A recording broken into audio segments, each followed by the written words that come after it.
Last time on Ask Dr. Gill, I discussed the beginnings of vibratory medicine. And specifically, I discussed what vibration is and how that affects health and healing. Today on the podcast, I want to discuss how that moves into the body and how that works physiologically. And we're going to talk a little bit about the emotional component because I don't think you can separate the two. Because your biography becomes biology. So stay tuned.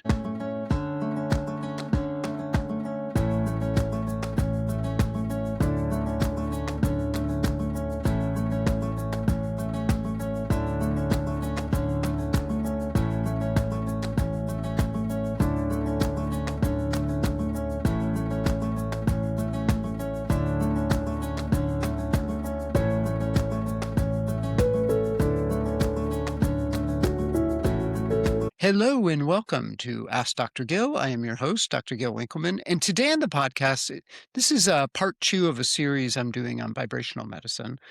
And just as a reminder, what I talked about last time is about how our, our whole universe is in vibration.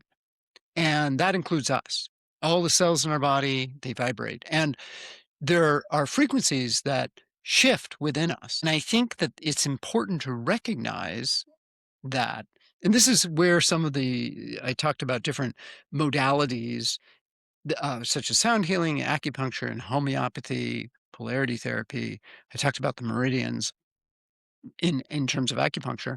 These are the vibratory elements that can work with in terms of healing. But how do we get there? Like, why do people get sick in the first place?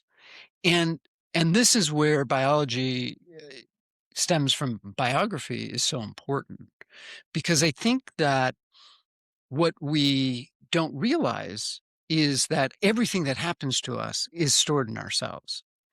And I talked a little bit about Candace Pert's work. Candace Pert she's since passed away. She wrote a book called Molecules of Emotion. She was a molecular biologist. She was on Bill Moyers, who's a journalist, did a series on healing. And she says, clearly there's another form of energy that we have not yet understood. For example, there's a form of energy that appears to leave the body when the body dies. And then she says, your mind is in every cell of your body. And her work, by the way, from a molecular biology point of view, was she was able to pinpoint how emotions, so we're talking in terms of mind and body, mind became physical peptides, small molecules, they're called neuropeptides that are emotions, and those get stored in our body. And we normally think of these in terms of neurotransmitters, but there's more than that. And so when you feel sad, for example, that creates a chemical in your body. Your body creates that as opposed to that. When you feel love, your body creates chemicals. Now, we don't have the details on this yet, by the way, but we do know that this is wired into us. And and so this is an example of how vibration, emotion, in this case, is the vibration. Really, it comes from thought. And we're going to get to that in the next podcast, not in this one. But vibration will start the process and the cascade that ends up in the physical. So emotions become patterns that end up in the cells. Literally. I want to make a clarification here just because I think that people kind of get lost in the weeds here thinking, "Oh, I can't have a negative thought." It's not so much that you can't have a negative thought, though I do think it's important not to berate yourself about something and not to criticize yourself because I think the body responds to that.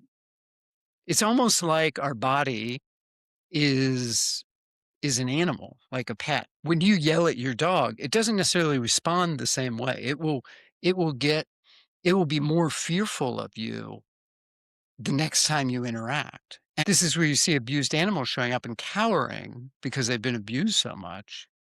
And then as if they get a new owner, the that that clarity shows up, that joyfulness, that sweetness will show up that was missing for some time. It's really sweet to see that, by the way. One of the vendors here near me that I go to, she has a dog that is fits that, and she barks at me and until she gets a sniff of me, and then she's just like, "Oh, yeah, I remember you."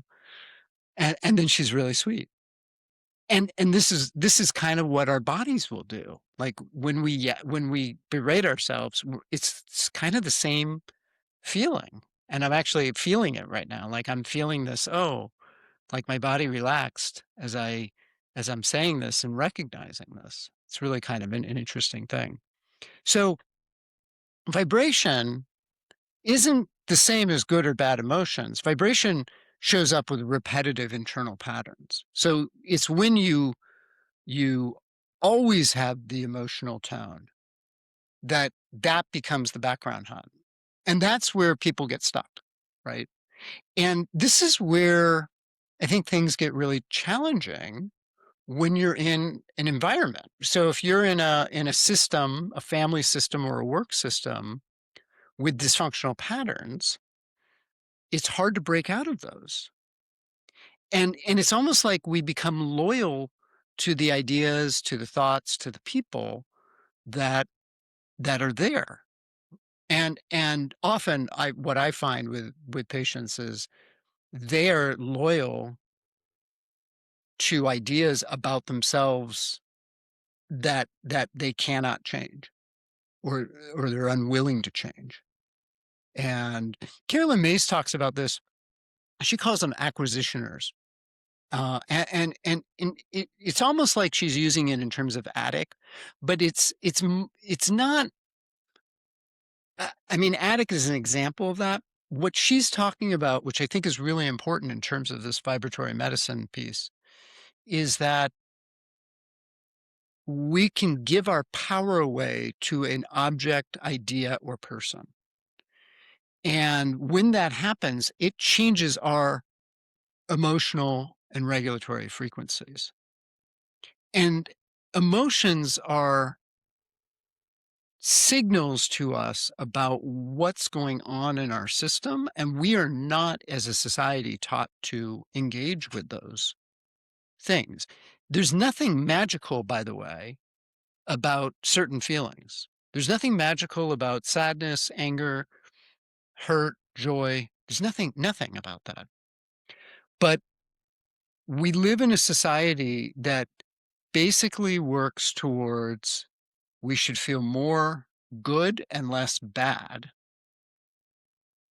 And life is not about that. Life is about we experience something and then let it go, right? That's what our bodies want us to do. And so what can happen is we'll call it congestion. And this is when the physiologic changes start to happen because you're getting flooded with the same emotional frequency and you're not releasing it. And so when you begin to understand and feel your emotions, then the inhibition doesn't block what's happening, right? That's an important piece to recognize. It's important to understand, oh, I'm having this emotional reaction. It doesn't matter why, by the way. The why isn't important. And usually we go to the why. We're trying to understand it. What's important is to feel it, to allow it to flow through you. And then the vibration changes. So and I think that what happens to people is their identity is stabilized in the frequency, in the vibrational of what the emotional idea is, right? And this is kind of where I've talked about this on the podcast. I will be doing a workshop on this, on how to change your health story, because it's not about the story that needs to change. It's about the vibrational frequency. And once you understand that you're changing the frequency, that's when healing can happen. And by the way, that's the real work. So I think our belief systems become long-term carriers, frequency carriers, if you will. And so this is, it's not just that you will gravitate towards someone with a similar belief system. You're gravitating to someone with a similar frequency. It's not just about the ideas. It's about the frequencies. And a lot of this has to do with our sense of loyalty to the ideas and our assumptions about safety and worth and agency. So in I think, the fact that we tend to gravitate towards people with the same ideas creates a situation where you don't get out of the frequency, you don't get out of the beliefs, you don't get out of the emotions. And the example of that is politics, right? In the United States right now, because we have two camps of people with ideas about the world that aren't willing to discuss what what the other side is saying or thinking. And the thing is that you basically have, in effect, self perpetuating echo chambers of ideas, and how stupid the other side is based on that. Generally, you need the other side to understand it. And this is where shadow work is really important. I will talk more about this next time, but we want to understand the aspects of ourselves that we can't see or that we deny. And I think that this is happening a lot, that we're denying stuff about ourselves in the other. And generally it's the internal conflict that happens, that that that is about the thing I don't want to see within me, I'm putting out on you. And integration of that stabilizes your vibration. It creates healing, because no longer are you rejecting that part of yourself. You're integrating it back into the system, right? And by the way, we see this a lot in relationships, in romantic relationships, I mean. And this is part of the attachment theory, because like an avoidant is just as scared of being abandoned as the anxious person. It's just that they abandon the other person so they don't get abandoned, right? That's the amazing thing about it. Just like the anxious person is is avoidant on some level. And so this interplay happens because the two people aren't willing to see, oh, there's a part of me. And really it comes down to, I'm afraid of being vulnerable. I'm afraid of being hurt.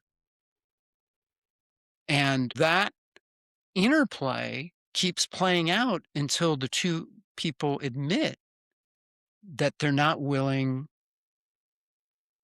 to face their own fear, right? Relationships are amazing as mirrors of what it is about ourselves we need to look at. And I think that oftentimes, by the way, this is really painful.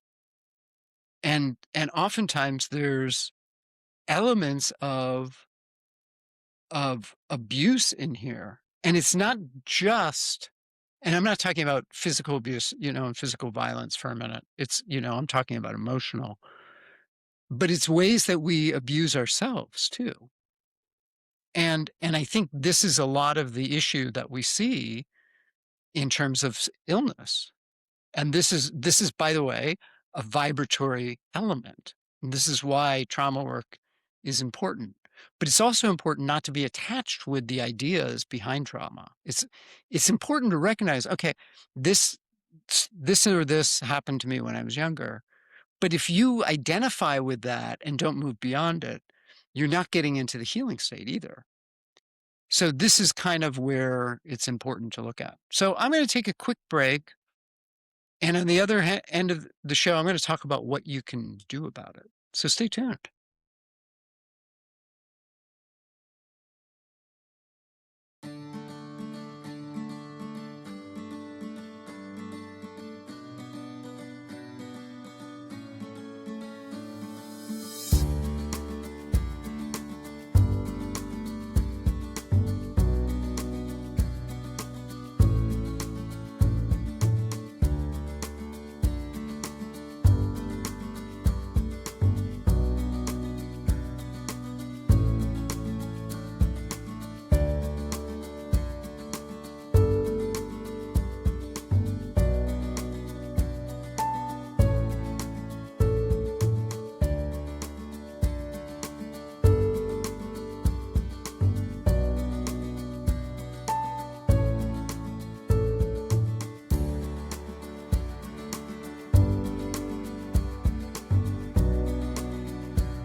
Hello and welcome back. I'm Dr. Gill, your host, and this is the Ask Dr. Gill podcast. And I just want to remind you, if you have any questions or concerns, comments, please feel free to send an email to info@askdrgill.com. And if you like the show, I'd love it if you'd send me a note and or leave a review on whatever platform you're listening on.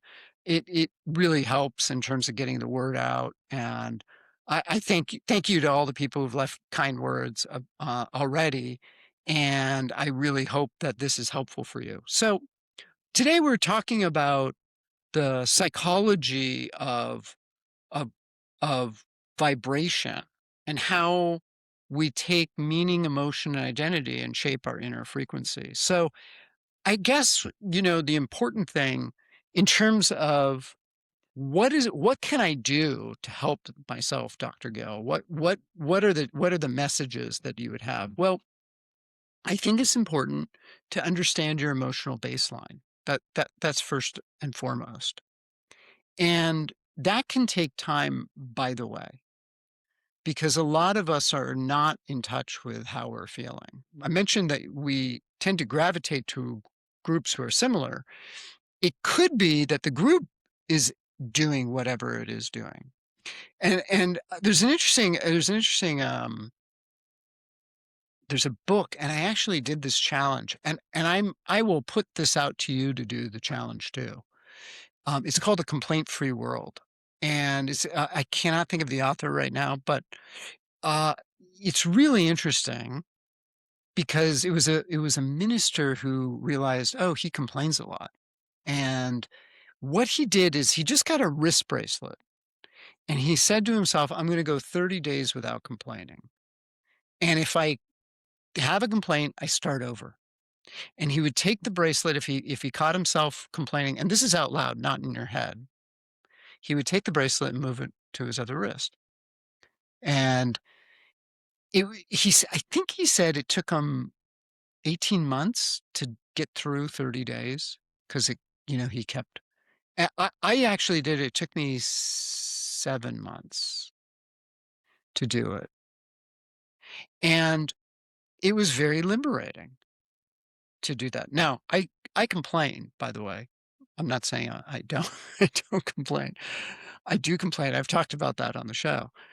I What I found with it was it changed my relationship to my internal dialogue about things, and also my external dialogue about things. So that is an example of how you can shift your emotional baseline. Now, it doesn't have to necessarily be with complaining, although it could be.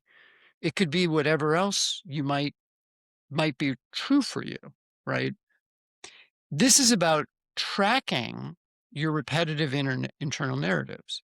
And I think that once you begin to do that, then you have enough awareness to allow for the emotional completion. What do I mean by that?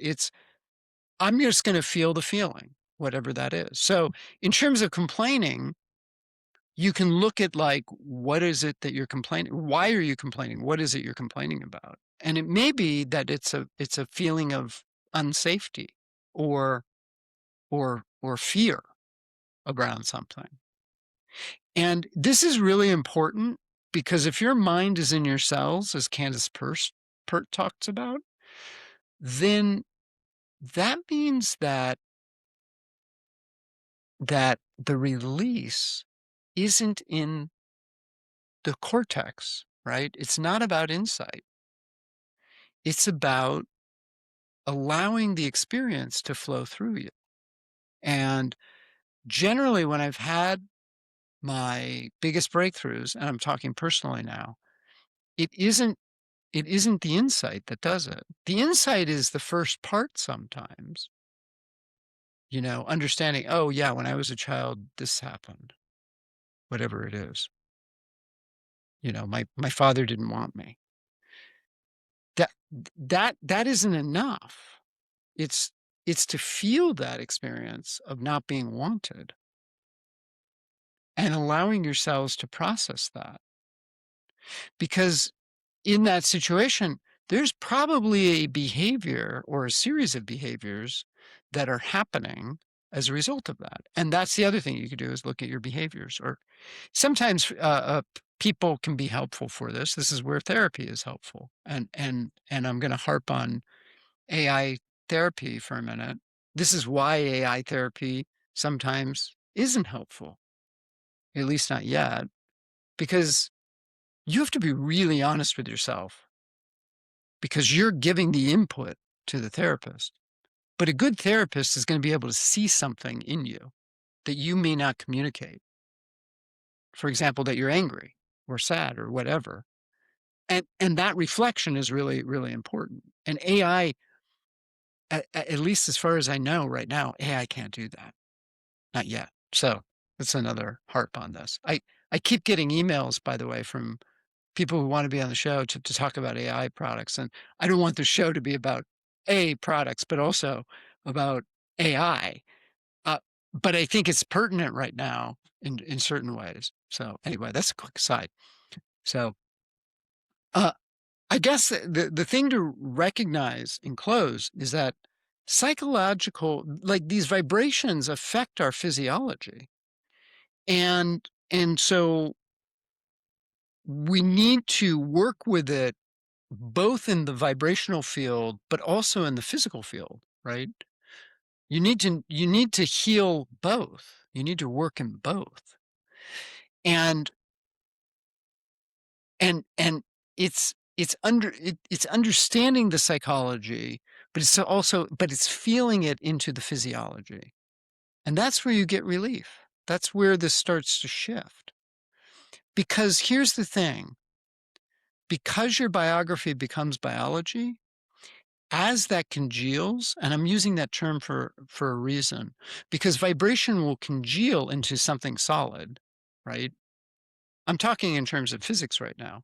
You have something that vibrates, it moves, and eventually the vibration slows down and becomes solid.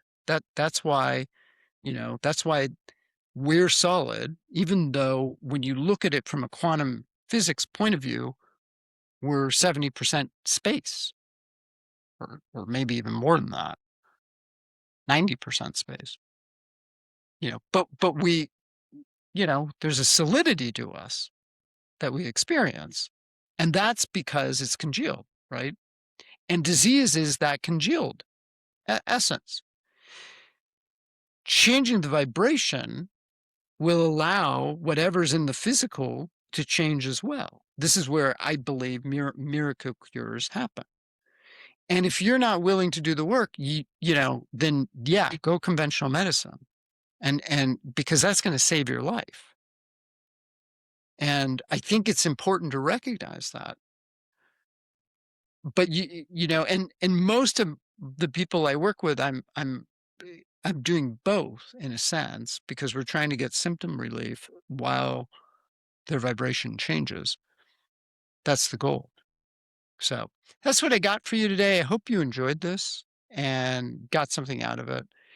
I'll Next week I'm going to talk more about this, and we're going to talk about how emotions and shadow shape this, and how this works in the collective and also in relation more, how we tune into each other's psyche a little more as well.